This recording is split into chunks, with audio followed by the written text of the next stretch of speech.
I guess you could say the ending to this episode wasn't a cliffhanger, it was a peak hanger. Oh, Jesus Christ. I'm gonna get a lot of dislikes for that. Welcome back! AOT Episode 12, final season. Amazing, another amazing episode. Another 15 out of 10 banger, must say so myself. And if you don't know what this series is, this is my first impression series where I do some light analysis, I break down some scenes, and if you're like, hey, I don't want any of that, well, check out my Wednesday video where I go way more in-depth on this episode and do an in-depth analysis from characters, plot points, and I break it down even further. Isn't that amazing? So with that out of the way, I do also want to say subscribe because Tuesday we're going to have a TPN video, the Promised Neverland video, talking about its possibility of ever getting the Brotherhood treatment, Full Metal Alchemist Brotherhood treatment, if you're not familiar, and I'm going to start doing Persona 4 Golden live streams here on this channel, which I don't think you guys want to miss out on. So let's get into the video. Our first scene is with Armin. He's in the room where they're keeping Annie, and it seems like Armin, this is his place of meditation. And what's really cool about this scene, though, is that we see Hitch. She shows back up. I think it's been a while since we've last seen Hitch. She was in one of the last episodes of Season 3, so it's been a bit. But Hitch doesn't want Armin to see Annie's secrets, and she just kind of teases him a lot. But the one thing that I could take away from this scene is not only that Armin maybe uses this place as a way to meditate or just to clear his thoughts, but as well, Hitch doesn't seem to hate Annie at all, which I found very interesting because Annie, is a Titan shifter on the Marleyan side, but for Hitch, she doesn't have this sour attitude around her. So I wonder why that is. So Hitch hands Armin a newspaper, and this is where we see the military is just being blasted by the press. And they're kind of sort of stuck in this rut where they can't reveal any of their secrets for very obvious reasons. Now the people of Paradis are now supporting Eren even more. They're even surrounding every single one of the local military bases, which keep this in mind because as this episode goes on, this is going to play a big part in the rest of the series. At least that's my theory, because I think Eren is going to use these supporters he has to gain a more political foothold, but I think that's kind of obvious. So Yelena and Pixies sit down to have a discussion, and Yelena straight up admits that she went to go talk to Eren. She and Eren seem to have had the same thoughts of not postponing these discussions because it's keeping them from discovering what the world is really like. So basically what she's saying is it's time for them to have this serious discussion. It's time to get this out of the way because if they postpone it anymore, it just causes more damage. And it seems Yelena is a very big fan of Eren. We already saw that she's a massive fan of Zeke, but as well, she seems to be very on the side of Eren and wants to see Eren and Zeke change the world, and she wants to be there right beside them to see it, which is a very commendable thing. I actually really think Yelena's character in all of this is so fascinating, so ruthless, but at the same time, it's almost obsessive in a sense, and she has so many shades of gray to her character and these really clear and cut motivations, but the way she goes about doing them is so complex and so interesting. It makes her character very, very dynamic because, in my opinion, I don't really foresee what she could be up to in the future. Like, I don't really see, she's not predictable, I guess is what I'm trying to say. But she also says that the volunteers didn't know about the meeting and that Eren's founding Titan is a key to crushing Marley. So they took up this chance because they probably didn't have another one to do so, which is a really cool aspect about all of this is that Eren is such an important key role figure just because of his Titan. And starting out, Eren was this boy, he would make mistakes constantly, be a little bit wimpy, but by the end of this series, he's really grown into this role. And that's just such a satisfying thing to see. It makes you think, what other sides of Eren have we not seen yet, and what links will Eren go to? I mean, over the last couple episodes, I've theorized many things about Eren, but after this episode, there's plenty of other directions I think Eren's character is probably going to go in the future. So like I said earlier, Yelena just does everything for Zeke, even killing people, which goes to show the links that she will go to. We talk about what links Eren will go to. Yelena will go to murder. She even lobbied for Marleyan rights, but even so would be this hold with them. And I really like this discussion between Hange and Onyan Kampon because it really shows that Onya and Capone see such a different side to all of this. Yelena sees it as, what she's driven to. But Onya and Capone is like, we made it through this just by believing, in this goal that we have. That's how we made through all of this. And I'm sure it's different for Yelena as well. I'm sure for Yelena, it's like, no, the goal has always been this one thing. We are heading towards that goal, and I've been fine the whole time. I'm sure Yelena would have some different response if she were in that chair, which I find so fascinating with a character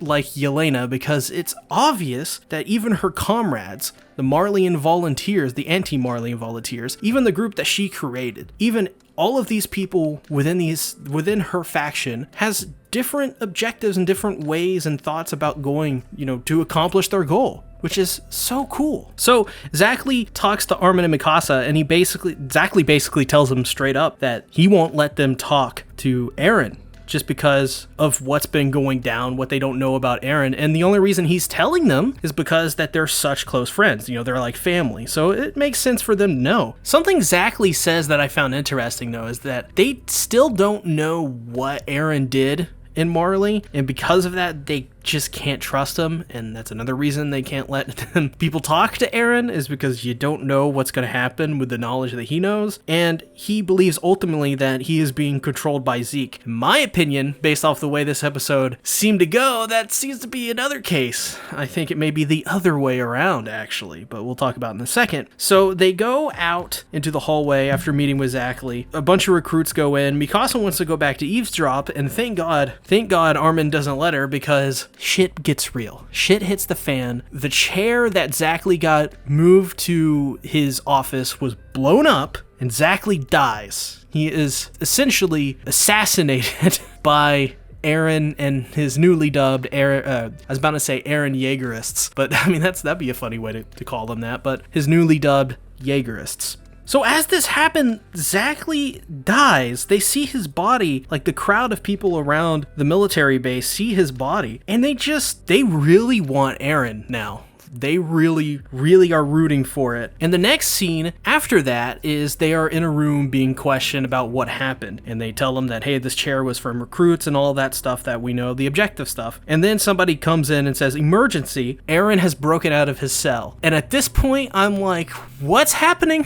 What is going on? This is so just freaking, oh my god, this is so awesome, you guys. I'm so freaking excited because of this. Like, I never ever once expected him to break out of a cell, because in that episode he's talking to Hanj and Eren is like, I can break out of the cell at any moment, you can't keep me here. But he stayed in there, so it made me think, oh, he's not gonna break out. There's no reason for him to. He's probably just gonna wait for them to attack or whatever and just kind of annihilate them. But it seems like Eren has his own plan, because like I theorized in the last episode, Eren probably knew that they were going to infiltrate Paradis, because we saw it in the last episode that's obviously happening. We see that peak cliffhanger, or that peak hanger, as I said. That's a terrible pun. I apologize. So Eren meets up with his newly dubbed Yaegerists, and now their goal is to find Zeke, and it's revealed that they did kill Zackley, and that there are more comrades not there. In the next scene we cut to,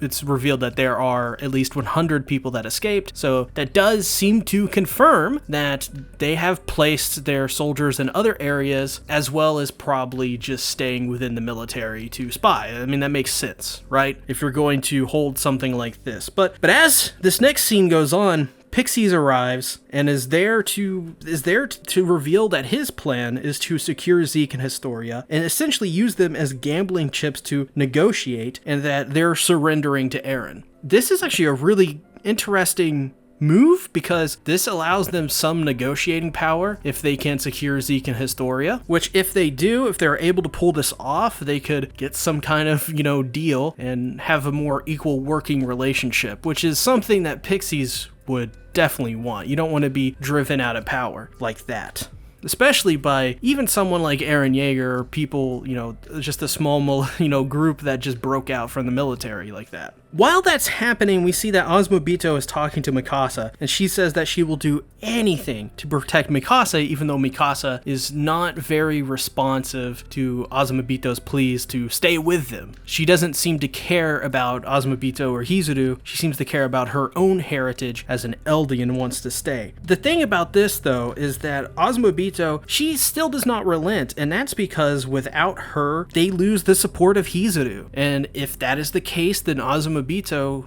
they will essentially stop being the clan that they are, which she is even aware of people calling her clan a bunch of money grubbers and a bunch of wretches. So, I mean, you gotta think that this is going to come in handy with Mikasa in the future, and especially for the Eldians and of Paradis. Then at the end, oh lord, stuff is going to be heating up in the next episode, you guys. It's stewing right now. Hange basically tells, our trusted group of Survey Corp members that we've always loved that they're going to have to try and find out Zeke's intentions before something else happens. And that's the main goal at this point. Now, their first lead is the restaurant, which is very suspicious to them. So when she says that, it cuts to a scene where we see Gabi and Falco are in that restaurant, and then a bunch of people pass by an unseemingly hooded woman reading a newspaper who turns out to be Pika, as some people would say. Holy crap.